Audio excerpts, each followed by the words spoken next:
તમારું ને એનું કપડાનું માપ એક થઈ જાય એટલે તમારે એની માં મટી જવાનું, મિત્ર બની જવાનું. બોલ બેટા, જીવનની અંદર કાંઈ એવું ઘટના બને ને તો મને કે હું તારી સામે ઊભી છું. તો દીકરી એવું કે ને કે દર વખતે હું ત્યાંથી જાઉં એટલે પાનના ગલ્લા ઉપર બેઠા હોય ને મારી છેડતી કરતા હોય તો માં વળી એમ કે તને કોણ કે દોઢી થાય ત્યાંથી હાલ, તું આમ ફરીને હાલતી હોય. આ માં તરીકે આપણે સાચી શિખામણ નથી આપતા. એક વખત એમ કહો ને કે ભાઈ તું ત્યાં હાલની સીટી મારે એટલે ફેરવીને બે ઝાપટ મૂકી દેજે. તું તારે હીલવાળા સેન્ડલ પહેરશો, ક્યારેક તું તારે ગાલને મારજે, તને ખબર પડે હીલ વાગે કેટલી. સામે વાળાને ધીમી નાખ ને, હું છું પાછળ બેઠી છું. પણ માં તરીકે તમે જ્યારે આવું સાહસ આપો ને તો આ કંઈક કરશે. પણ માં તરીકે આપણે એને એવો રસ્તો બતાવતા હોય, તું તને કોણ કે ત્યાંથી હાલ, તું ફેરવી નાખ ને, પછી આ લોકોને આમ ક્યારેય નહીં આવે. હું તો હંમેશા એવું કહું કે હું અંજાર જાઉં ને સરસ મજાનું એવું હથિયાર રાખું મારી પાસે કે રાતે 2 વાગે ઉપેન્દ્રભાઈ ટ્રાવેલિંગ કરવાનું હોય ને, 58 નંબરનો ડબ્બો હોય ને, સામે 56 નંબરનો ડબ્બો હોય ને, માણસ જિંદગીમાં હારો મન નથી ભટકાણો. હામું જોયા જ કરે. ઘડીક જોવા દો. આ ભાઈ તું જો, વિશ્વનું સર્જન છે ને, ઈશ્વરનું સર્જન છે. જો ભાઈ ઘડીક જો, હાલ જોવાઈ ગયું. પછી એક વખત ઝાટકો કે ભાઈ હા હામું હેનો જોવે છે ભાઈ, તને કહું છું, આ તને જ કહું છું. એટલે બીજા બધા 4-5 ડબ્બાવાળા હોય ને એ બધા આવીને ઊભા રહી જાય. આ છે ને ક્યારનો મને હામું જો એટલે હું એને પૂછું છું. જો પુરુષ ઈગો હર્ટ થાય એટલે તરત જ તે કંઈક તમને બીજી રીતે હેરાન કરવાની કોશિશ કરશે. નહીં તો એ માણસના કેટલી વખત મેં એવું બન્યું કે 58 નંબરની સીટમાં હું હોય, સામે 56 નંબરમાં એ હોય, તે 56 નંબર સવારે આવી જાય તો એ ખાલી ને ખાલી રહી, પછી ડબ્બો માણા બદલી નાખે. પણ તમારી અંદર કંઈક એવું હોવું જ જોઈએ ને. તમને મરચાનો પાવડર રાખવાનો, કેવો કંઈક સ્પ્રે રાખવાનો, આવું એકાદું કંઈક હથિયાર હાથવગું રાખો જેના કારણે તમારે ભવિષ્યમાં તમારી પોતાની સુરક્ષા કરવી પડે ને તમારી આસપાસ મા બાપ કે ભાઈ બહેન કોઈ ન હોય ને તો તમે કરી શકો. સંવિધાન તમને ના પાડતું હશે કે રિવોલ્વર ન રખાય, સંવિધાન તમને ના પાડતું હશે કે ચાકુ ન રખાય, સંવિધાન તમને મરચાન પાવડર રાખવાની ના નથી પડતું, ઈ જ રખાય ને. પેલું કિચન આવે ને તો ઓલી ડબ્બી આપણે કેવી ઇયરફોન લગાવ્યો હોય ને ડબ્બી લટકાવી રાખીએ, કોને ખબર છે કે ડબ્બીમાં ઇયરફોન છે કે મરચાન ભૂકો છે. રાખતા શીખો, અને રાખતા શીખ્યા પછી કોકને ઉપયોગ કરવાનો થાય ને તો ઉપયોગ કરતા શીખો. પુરુષને કઈ જગ્યાએની સેન્સિટિવ હોય ત્યાં પ્રહાર કરતા શીખો. આ જાહેરમાંથી અમુક વસ્તુ ન બોલાય, પણ તમને જ્યારે એમ લાગે કે હવે આપણો જીવ જોખમમાં છે, આપણી આસપાસ કોઈ આપણું પોતાનું પાત્ર છે નહીં, તે દિવસે બરાબરનો પ્રહાર કરતા શીખો. અથવા તો ડિફેન્સની અંદર જાઓ, ત્યાં શીખો કે સામેવાળો વ્યક્તિ મને આવી રીતે પકડી લીધી હોય ને એનાથી મારે છૂટવું કેવી રીતે. તમને યુટ્યુબ ઘણી બધી વસ્તુ શીખવાય, પણ આપણે શીખવી હોય તો. એટલા બધા ઉદાહરણો આપ્યો. દીકરી કેવી હોય, અને તમે દીકરી આવી હોય ને તો અમે આ સંગઠન, આ સમાજ, આ જેટલા પણ અહીંયા ગામના વડીલો, આગેવાન મિત્રો બેઠા છે, આ અહીંયા બહેનો જેટલી બેઠી છે, આગેવાની કરી રહી છે સમાજનું, આ બધી વ્યક્તિ તો એના ફોનની અંદર કલેક્ટિવ રાખે, દીકરી મારે ઘેર લક્ષ્મીનો અવતાર, મારી ઘેરે માં મોગલનો અવતાર જોઉં. જ્યારે માં મોગલ દેખાય, માં ઉમિયા દેખાય, માં ખોડિયાર દેખાય, પણ ક્યારે દેખાય? દીકરી તરીકે રહીને તો. દીકરી તરીકેની પહેલી ફરજ મારા બાપની વિરુદ્ધમાં બોલતું હોય તેને પતાવી દેવાય, એને જીવતો જ ન મુકાય. એને એટલો તો અધમુવો મારી કરી જ મુકાય કે એને ખબર પડે કે બાપની વિરુદ્ધમાં બોલતા પહેલા વિચાર હું આવે. બીજી વાત કે જ્યારે મા બાપ તરીકે કદાચ એનું છત્ર છાયા ન રહે કે તમારી ઉપર કોઈક નજર રાખવા વાળું ન રહે, તે દિવસે એ મળેલી સ્વતંત્રતાનો ઉપયોગ ક્યારેય પણ એવી ખરાબ રીતે ન કરાય. એ સ્વતંત્રતાનો ઉપયોગ એવી રીતે કરાય કે સમાજની અંદર તમે દાખલા બની જાઓ કે જા એની ઘરેનો બાપ એની પાસે પૂછવા વાળો નહોતો, ક્યાં ગઈને આવી, પણ એ દીકરીએ કોઈ એનું ઠેકાણું નથી બદલ્યું. ત્રીજી વાત કે જ્યારે ઘરની બહાર તમે આમ ઉંમર ઉપર પગ મૂકો ને તો એક વખત પૂછજો. એ પહેલાં ઉંમર હતું ને તો એ પૂછતું હતું તમને આમ ઠેબો વાગે ને તો ક્યાં જાઓ છો, હવે તો ઉંમર વયું ગયું અને પૂછવા વાળા છે તે તમને ગમતા નથી. એક વખત ઉંમર તમને અંદરથી પૂછતું હોય ક્યાં જાશ, જ્યાં જાશ ને ખબર તો છે ને. એટલે આ એસપીજી ગ્રુપને આ બધી આ 108ની ટીમ જ એવી છે કે તમે ચણિયા ચોળી પહેરીને જાઓ અને ઘરે કહીને ગયા હોય ને કે હું ગરબા રમવા જાઉં છું, તમને આ બધાની બીક છે ને એટલા માટે તમે ગરબા રમવા માટે જાઓ. બાકી ઘણા તમને મેસેજ કરવા વાળા છે કે હું તમને લોકેશન મોકલું, ત્યાં આવી છે ને ત્યાં, અરે એ લુખીના પેટને ને ધંધો જ આ છે. એ તમને એકને 1000 લોકેશન તમને એકને જ મોકલ્યા છે, આવું નથી. તમને 1000 એવા 1000ને લોકેશન એને મોકલ્યા છે કે અહીંયા આવો, પણ તમને આ બધાની બીક છે ને એટલા માટે તમે તમારું મર્યાદા જે છે ને, અમારું અંદરનું ઉમરું, અંદરની મર્યાદા એને તમે સાચવી રાખીશ. કારણ કે તમને અંદરથી ખબર છે કે આપણે ક્યાંય આડાવડા થાવું એટલે આપણી વાહે આ બધાય છે. મારા પપ્પા કદાચ ભણેલા નથી, મારા પપ્પા કદાચ એટલી આવડત પણ નથી કે એટલી એની સમાજમાં વગ પણ નથી, પણ આ બધાની બાઉન્ડ્રી એવી જોરદારની છે કે અમે દુનિયાના પાતાળમાં વયા જાઉં તો અમને ગોતીને લઈ આવશે. આ આટલો ડર છે ને એટલા માટે કદાચ આપણને કે અમુક ઘટનાઓની અંદર આગળ વધતા પહેલાં બીક લાગે. પણ બીજી વાત મારે તમને કેવું છે કે તમારે આંગણે દીકરી હોય ને દીકરીઓના ખૂબ સંમેલન થાય, દીકરીઓને આપણે ખૂબ સંસ્કાર આપીએ. એટલા માટે નારી તું નારાયણી, નારી રતનની ખાણ, નારીથી નર નિપજ્યા પ્રહલાદ ધ્રુવ સમાન, અને એનાથી આગળ વધો તો નારી નમણી નેહમાં અને રણમાં શક્તિ સ્વરૂપ એ શક્તિના તેજને નમતા મોટા ભૂપ. સ્ત્રી આપાવે સ્ત્રીયા નમાવે વેદને, સ્ત્રીયા અપાવે રાજ, સ્ત્રીયા કુશળ સંસાર મેં, સ્ત્રીયા જગતની લાજ. આજે પાઘડીની લાજની જ્યારે તમે વાતો કરવા માટે દીકરીઓના એના જીવનના ઉદ્ધાર કરવા માટે એકઠા થયા છે ને, ત્યારે મારે એમ કેવું, દીકરીઓ ખૂબ કેળવી, થોડાક કુમારોને કેળવા. આ કુમારીઓને કેટલી કેળવી તમે, કુમારોને કેળવો. કુમારીને એમ કહો આપણી દીકરી બીજા સમાજમાં જાય છે, આપણે એના માટે મરવા મીટવા માટે તૈયાર છીએ. કોકના સમાજની બેન જ છે ને, એ દીકરી છે, ભલા મને લાવે હુકામે ને, વાંઢો રે મને પોહાય, તારા અમે પાળિયા કરશું, તારે તને અમે હુરાપુરા બનીને પૂછીશું, તું રે અમને પોહાય ભાઈ. પણ આપણી તું બેન દીકરી, હમણાં થોડા દિવસ પહેલા એક ઘટના બની, તમને બરાબર યાદ હોય તો તમને ખબર છે, તબલા લાઈનમાં વેઇટિંગ છે, તમને ખબર છે ને?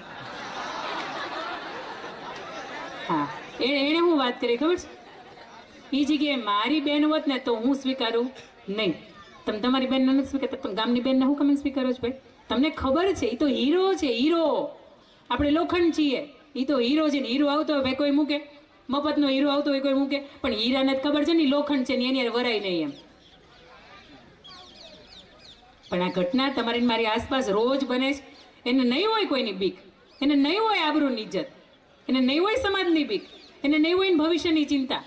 એટલા માટે આ પગલું ભરે. પણ મારે આપને એ કહેવું છે કે તમારો આંગણે આ યુવાન, તમારો કુંવર, રાજકુંવર આવું કાંઈ પણ અઘટિત કર્મ કરે કે કોકને સાથ આપી દીધું છે એને કહો ને. બીજું કે હાથ વાગી ગયો ને, હા દીકરી ક્યાં હતી, કેમ મોડું થયું, આટલું બધું આવવા મોડું હેને થાય, બોલો 11 વાગ્યા સુધી રખડી ન આવે તેને કેમ નથી કહેતા?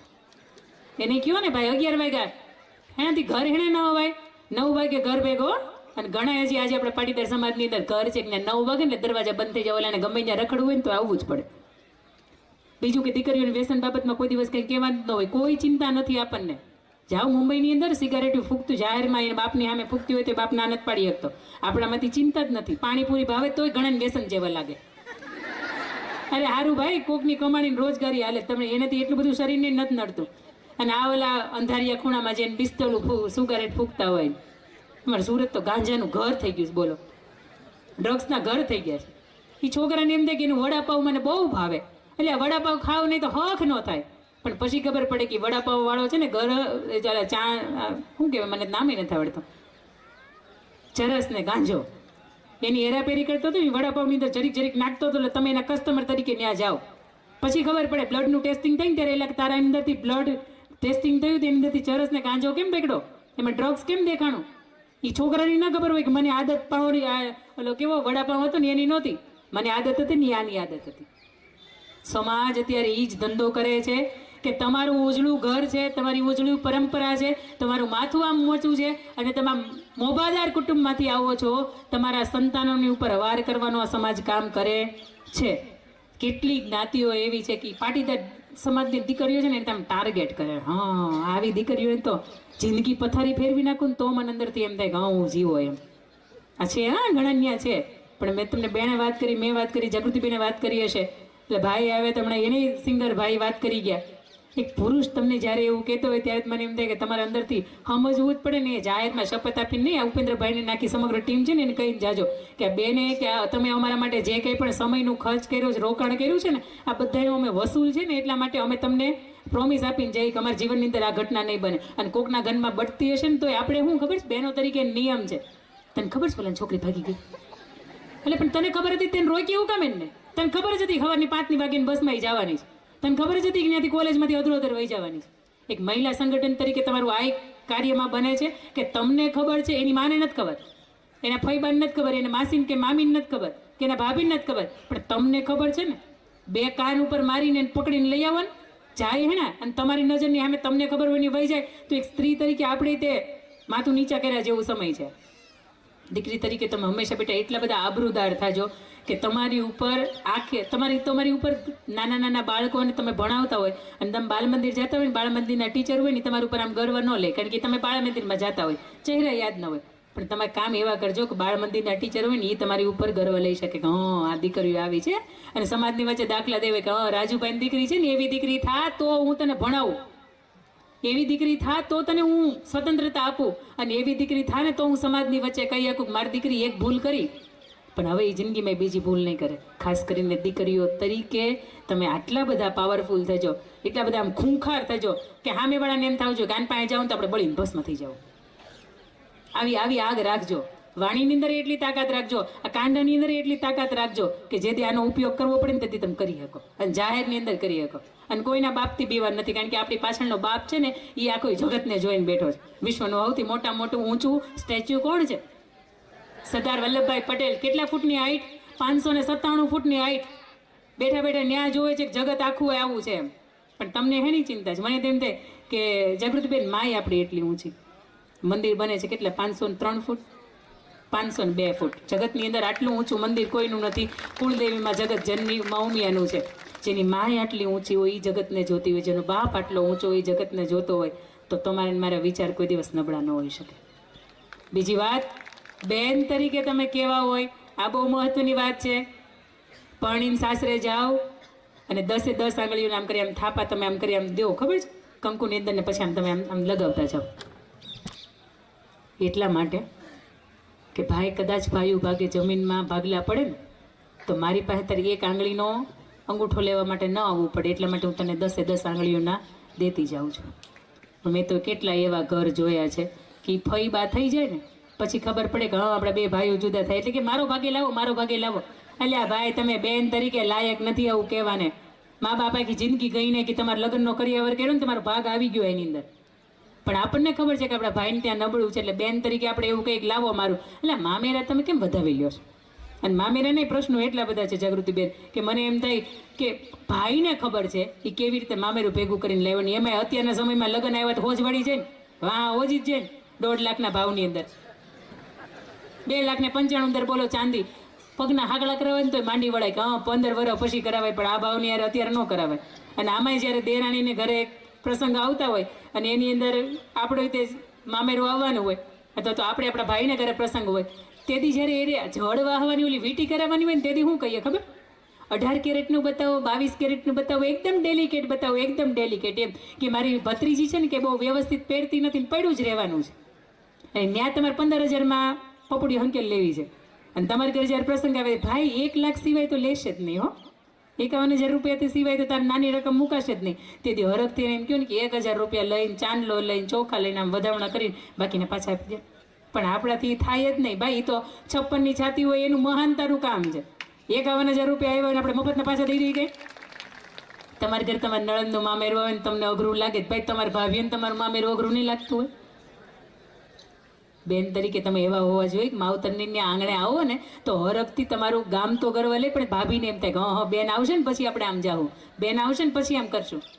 પણ નળનબા એટલે ઘરના સીએડી હોય, આખી જિંદગી સીએડી પણ જ કર્યું હોય ને 5 દી આવે ને તો ભાભીને એમ થાય કે આપણે ભાગો મળવા. એ અહીંયા ને આપણે ત્યાં, એ અહીંથી જાય ને 5 વાગ્યાની બસમાં, પછી આપણે 7 વાગ્યાની બસમાં ત્યાંથી નીકળશું. પણ ઘરની અંદર બેન તરીકે જ્યારે તમે તમારા આંગણે આવો છો ત્યારે આટલી ઇજ્જતની હારે આવો કે વ્યક્તિ તમારી રાહ જોતી હોય. તમે 5 દી મળીને જાઓ ને તો કોક કહે કે તમારા ગયા પછી તમારો ખાલીપો અમને લાગશે. બેન તરીકે તમે આવા રહેવા જોઈએ ને. પછીનો 3જો પાર્ટ આવે છે એટલે પુત્રવધુ. ખાસ કરીને પુત્રવધુ કેવી હોય તો કે હાર્દિક પાંડ્યાને મળીને એવી. પત્ની કેવી હોય તો કે હાર્દિક